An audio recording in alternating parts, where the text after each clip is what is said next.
Sakai, tavo šeimos nariai nemėgsta žuvies, išbandyk šį menkės sojų grietinėlės padaže su bulvių koše ir burokėlių karpačio receptą. Puikiai savaitgalio pietų ar vakarienės idėja, kviečiu tave išbandyti. Svogūną supjaustyk smulkiai, pilk alyvuogių aliejaus, pakepink svogūnėlį, dėk šaldytą, atšildytą menkę, tiesiog iš šaldymo kameros gali išimti, perplauti šaltų vandenį, supjaustyti gabalėliais, dėti į keptuvę ir truputį apkepus dėti mėgstamų prieskonių, ciberžolės, rūkytos paprikos, česnako, miltelių, druskos, pipirų ir tada pilti sojų grietinėlę, pomidorų tyrę ir, žinoma, pačioj pabaigoje įsitroškinus dėti šviežių petražolių. Bulvių košę gaminu tiesiog šviežias bulves išverdu, palieku truputį skysčio, kuriame virė bulvės, dedu sviesto ir truputį avižų pieno ir viską sutrinu. Burokėlių karpačio, tai aš nesutikau ne vieno žmogaus, kuriam nepatiktų. Burokėlius visą laiką tarkuodavau per smulkę tarką, sudėtingai. Šį kartą išbandžiau nuostabius šviežius burokėlius, supjaustyti tiesiog kubeliais, dėti alyvuogių aliejaus, agavos sirupo, citrinos sulčių,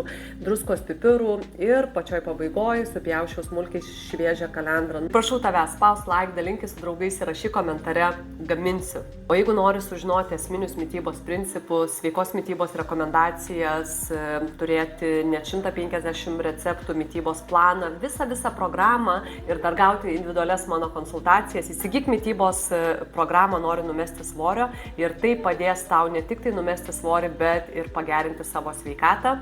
Paskaityk komentarus ir atsiliepimus mano klientų, kurie jau pasinaudojo šitą programą ir iš tikrųjų ji pakeitė jų gyvenimą ir tai pakeis tavo.